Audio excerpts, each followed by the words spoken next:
आज की साइंस ये प्रूव कर रही है कि जी जो रोटी या चावल अगर आप रात को उसको फ्रिज में रख दें या मौसम अच्छा हो तो बाहर भी रहे और सुबह उसको खाएंगे तो उसके अंदर जो चीनी या ग्लाइसेमिक इंडेक्स है वो बहुत कम होगा।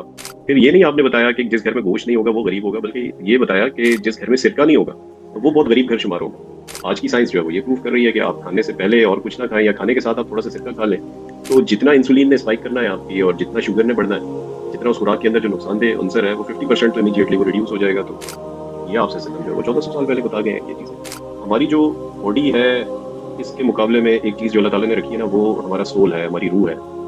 और इस रूह की ग़िज़ा जो है वो जहाँ से ये रूह आई है वहीं से जो है वो इस रूह की ग़िज़ा भी आई है। ये बड़ी मशहूर बात है, हम बार बार सुनते रहते हैं। यानी इस रूह की ग़िज़ा जो है वो कुरान है।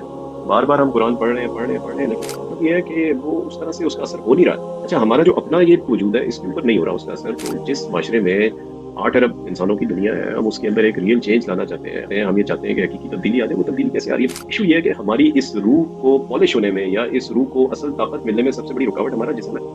और ये जिस्म है जिसको हमने गलत एक ट्रैक के ऊपर डाला हुआ है, जिसकी वजह से वो रूह के अंदर अगर प्यास पैदा होती भी है, जो कि रूह तो फितरत के ऊपर है। वो चाहती है कि नेकी की तरफ इंसान माइल हो, वो चाहती है कि अच्छे काम करे, लेकिन ये जिस्म जो रुकावट बन जाता है। तो अब साइंस ये कहती है कि genes can not define your destiny. एक शख्स ये कहे कि जी मेरी जीन्स में ये बीमारी आ रही है तो अब ये आगे 10 नस्लों में चलती जाएगी। आप ये देखें कि जिस सोसाइटी में मैं और आप रह रहे हैं, अगर अपने इर्द गिर्द भी देख लें तो ये जो जवान अमवात हो रही हैं, ये जो यंग लोग बड़ी तेजी से आपको पता लगता है कि जी फलाना फैमिली में कोई साहब थे और वो बिल्कुल यंग थे, कभी कोई बीमारी नहीं हुई, कोई कुछ नहीं हुआ, अचानक जनाब सो के उठे और डेथ हो गई। तो अब ये जो सारी प्रॉब्लम्स हैं ये क्यों आ रही हैं? तो ये मसला क्या है? ये कब से ये चीज़ शुरू हुई है? तो हमें जो इसका जो बुनियादी वो मिलता है ना, इसके पीछे जो बैकग्राउंड मिलता है, जब हम इसको सर्च करते हैं तो पता लगता है कि अपनी खुराक में हमने इत्तेदाल को ख़त्म कर दिया।